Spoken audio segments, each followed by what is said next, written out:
Hi, I'm Karen Morgan. I'm a volunteer with AARP Maryland who works on fraud issues.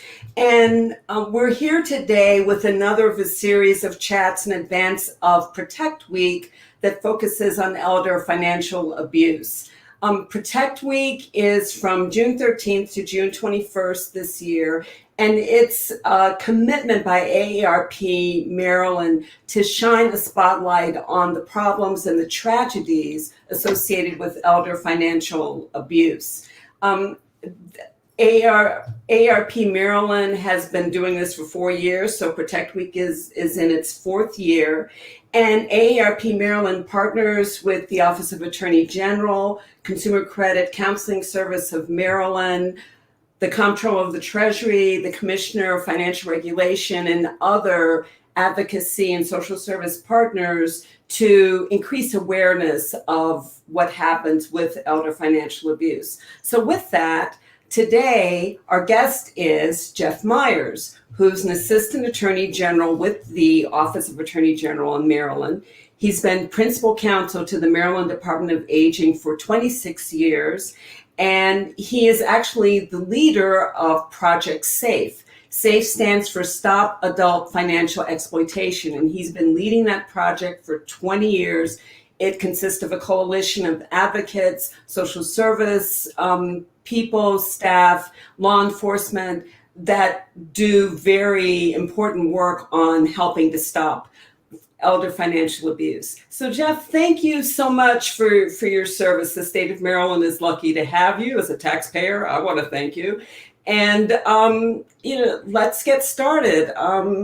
Let's get started with financial abuse. Why should the rest of us who aren't necessarily seniors care about the financial exploitation of seniors? Well, you should care if you are a senior. It's obvious why you should care, I guess. But if you aren't a senior, you should care because you have parents or grandparents that are seniors, and they may be, or if they're not already, they're going to become more susceptible to elder financial exploitation than you realize. And they are being targeted, whether you realize it or not. You should care because when elders are exploited, they can lose large sums of money. Sometimes they can lose 50% or more of their retirement nest egg. And when seniors lose their retirement nest egg, they don't have the opportunity like a 20 or 30 or 40-year-old to make up those earnings. They are no longer in the workforce and don't have the opportunity to recover. And if your parents or grandparents lose their nest egg, you may feel obligated to help take care of them financially. It could be a burden on your larger family. Mm-hmm. You should also care because seniors who have lost their nest eggs are more likely to end up on Medicaid or other safety net programs that cost us, the taxpayers, money. And finally, you should care, even if you aren't a senior, because it's the right thing to do. Yes, definitely words to live by, the right thing to do. And speaking of that, why does it seem that seniors are so targeted for financial exploitation as opposed to other age groups? Well, I guess it was a guy named Willie Sutton. When asked why he robbed banks, he said, because that's where the money is. So the same can be said of seniors. They've built up their nest egg. And that nest egg is attractive to exploiters. And because of what we now know about brain science, people, once you pass 55 or 60, your financial acumen, for reasons we're not really sure about, begins to decline in most people. And by the time you're in your 80s and 90s, you really are a susceptible target.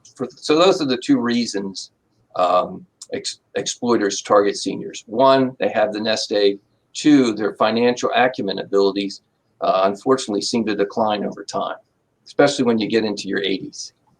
Yeah, that makes a lot of sense. And I remember like a recent statistics from the U.S. Census Bureau that showed that between the ages of 65 and 75, the net worth of that age group far outweighed the net worth of pretty much any other age group. You can amass millions in a retirement account. So that's pretty attractive if you're a thief. Yeah. Once you stop paying off your mortgage and paying off college tuition and things like that, people can start saving up for the retirement, and that's that nest egg that I've been talking about. Exactly. So, what are some warning signs of financial exploitation? Well, the potential warning signs, or sometimes as I call them, the red flags. The list is too long to cover in this brief program. If you really want to know about that or interested, just Google warning signs of elder financial exploitation. Warning signs of elder financial exploitation, and you'll find a lot of useful information on the internet. The Federal Department of Justice has a very good website. It's the Elder Justice website of the Department of Justice. That's a very good source. Here are a few. I'll mention a few of them here. But just remember, these are not conclusive signs. These are red flags that should make you concerned. They are not proof that exploitation is happening. For example, somebody having a new, significantly younger girlfriend or boyfriend. That's a red flag, but it doesn't necessarily mean they're being exploited. I mean, there are a lot of May, December romances that are fine. Sure. I think the biggest one, the one that I think is the one that people should be most alert to, is when somebody is isolating the senior from other people. And this person may be a family member. It may be a remote scammer on the internet who's telling the senior, don't talk to your family about this, your grandchild, who I'm telling you is in a prison in Mexico. Any kind of activity like that where the senior's not sharing information with you because somebody's telling them not to talk to other people or not letting them talk to other people, that is a super big red flag. Obviously, adding names to checking accounts, names that, like, why would that name be added? That cousin hasn't been in touch with grandma for 20 years. ATM withdrawals that are unexplainable. Forged signatures on transactions. That's obviously a very big one too. Sudden changes in wills or powers of attorney. So those are just some of the examples, signs. and the list. I've seen lists that have as many as 20 red flags on them. Yeah. Well, here's a question that's come up in our chat. In cases that you are familiar with, do older adults ever recoup any of their losses? Yes, but I have to say it's rare. It's rare because the exploiters, if the exploiters are what I call remote exploiters, in other words, they're contacting the senior through the internet, the mail, the telephone, it's very hard to find them and track them down. If it's a family member, and most exploitation does happen at the hands of family members or friends, frequently those family member or friends have gambling problems, drug problems, or alcohol problems, and the money is gone by the time you find the exploitation has happened. But we do have law enforcement people focused on this, and they do win some cases. We do have a unit in the Attorney General's office called the Senior Asset Recovery Unit, which can help people try to recover funds.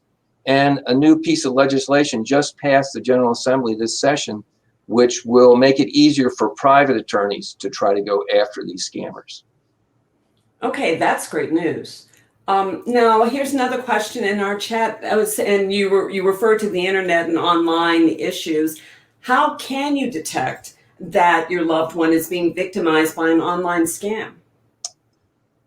That's very hard because you're not online when they're online. Unless you have a shared email account with them or a shared Facebook account with them, you may not see what's happening. I would say the best way to detect it is if they're suddenly secretive about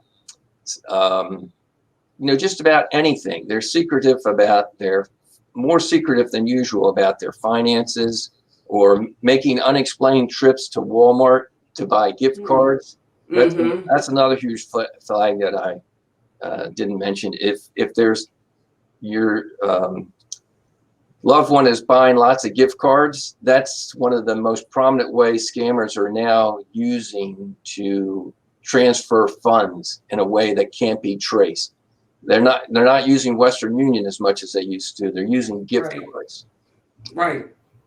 Yeah. But it's hard. It's hard. That's a huge problem. AARP Maryland, we like to say that gift cards are for gifts. They're not to send off to strangers or for any other reason. It's for gifts. Yeah, if somebody is asking you to go out and buy a gift card and then call them back and read the number off to them, you are being scammed. It's a scam. Full stop, period, full stop. You are being scammed. Exactly. So we're getting ready to wrap up now. So let me ask you one final question. What can we do if we suspect elder financial exploitation? Oh, I'm glad you asked me that. The answer to that question depends a lot on the type of exploitation that's occurring, who the exploiter is. Is it a remote exploiter, somebody on the internet or using the telephone, or whether it's what I call a family and friends exploiter. It's somebody that the victim knows, has a personal relationship, has met face to face. So those are two different avenues you have to look down. And it also depends on the capacity, the mental capacity of the victim. Are they in early dementia, or are they basically still pretty capable? So I can't answer that question with a short answer, but what I will tell you to do is the Project SAFE, which you mentioned before, has developed an infographic guide to help answer this question: what do I do if I suspect financial exploitation?